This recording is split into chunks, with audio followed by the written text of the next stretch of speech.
wassalatu wassalamu ala nabiyinal mursalin wa ala alihi wa ashabihi ajma'in, amma ba'du. Asyhadu an la ilaha illallah wa asyhadu anna Muhammadan abduhu wa rasuluh. Ma'asyiral muslimin rahimakumullah.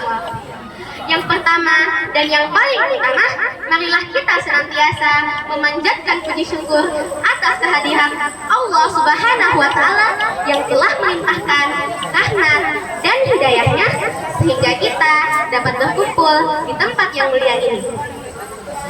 Salawat beriring salam semoga tercurah kepada baginda Rasulullah Sallallahu Alaihi Wasallam, kepada keluarganya, sahabatnya, dan para pengikutnya yang senantiasa berada di atas jalannya hingga akhir zaman. Ma'asyiral muslimin rahimakumullah. Izinkan saya untuk menyampaikan sebuah ceramah singkat yang bertema akhlakul karimah.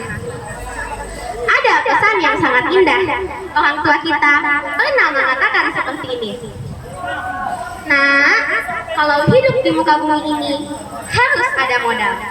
Jangan berani hidup di muka bumi ini jika Anda tidak punya modal.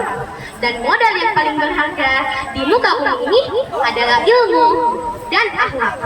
Kalau kedua hal itu berada pada diri seseorang, maka insya Allah dia akan selamat. Maka pantaslah kalau Imam Syafi'i dalam satu syairnya mengatakan, Innal fata bil ilmi wattaqa fa illam yakuna fala iktibaha lizat. Sesungguhnya, kata beliau, nilai seorang manusia hidup di muka bumi ini ditentukan dengan dua hal. Ia adalah ilmu dan akhlak seseorang. Kalau kedua hal itu berada pada diri seseorang, tidak berada pada diri seseorang, maka manusia itu tidak memiliki nilai hidup di muka bumi ini. Rasulullah Shallallahu Alaihi Wasallam telah bersabda dari Anas bin Malik radhiyallahu anhu berkata, karena Rasulullah Shallallahu Alaihi Wasallam ahsanan nasi khuluqan. Rasulullah Shallallahu Alaihi Wasallam adalah orang yang paling baik akhlaknya.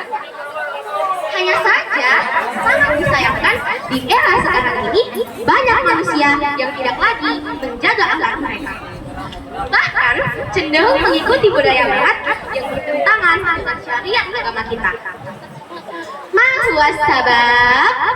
Apa sebabnya jamaah sekalian? Ada yang tahu? Di antara sebabnya adalah penyalahgunaan teknologi, terutama pada media sosial. Jamaah, siapa di sini yang kalau buka HP main game Zina Kerja? Siapa yang sering nonton HP tapi artis Korea Zina nonton? Bahkan dirinya sendiri dia syuting di TikTok tanpa menutup aurat. Mengaku lagi. Maka inilah diantara sebab rusaknya akhlak manusia. Buat video yang tak berfaedah, maraknya penggunaan game online dan aplikasi TikTok, bahkan judi online yang baru-baru ini kita dengarkan beritanya.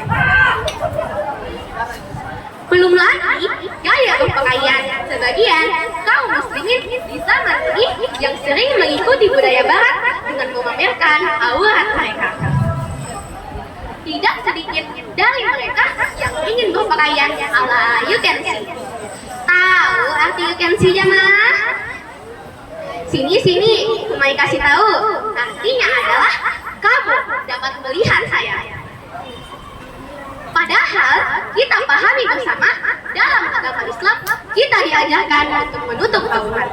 Tetapi karena disuguhkan secara terus-menerus melalui media cetak dan elektronik, akhirnya mereka merasa akrab dan merasa bangga dengan menjadikannya sebagai sesuatu tren baru. Parahnya lagi, siapa yang tidak mengikuti tren ini secara otomatis akan dikucilkan, dicap sebagai remaja kolot, gak bebas, dan ketinggalan zaman. Sehingga tidak sedikit sedikit kaum muslimin yang barang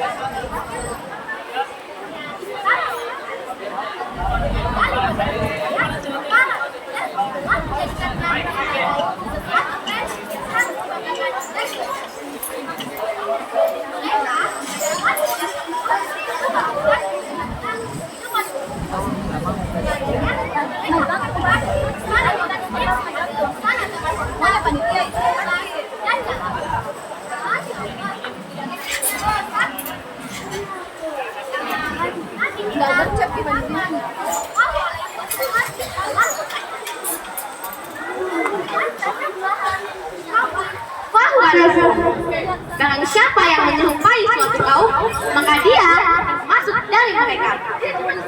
Oleh karena itu, sebagai kesimpulan dari ceramah saya, marilah kita menjaga diri kita agar tidak terjerumus pada penyalahgunaan teknologi, terutama pada media sosial. Karena media sosial ibarat pisau yang bermata dua. Bisa dirasakan manfaatnya jika kita menggunakannya pada hal-hal yang baik. Namun, bisa juga membuat pelakunya mendapatkan kemudaratan, bahkan dosa jika melakukannya pada hal-hal yang baik. Mungkin inilah yang sempat saya sampaikan. Kalau ada salah kata, mohon dimaafkan. Wabillahi taufiq wal hidayah, wa ridha wal inayah. Wassalamualaikum warahmatullahi wabarakatuh.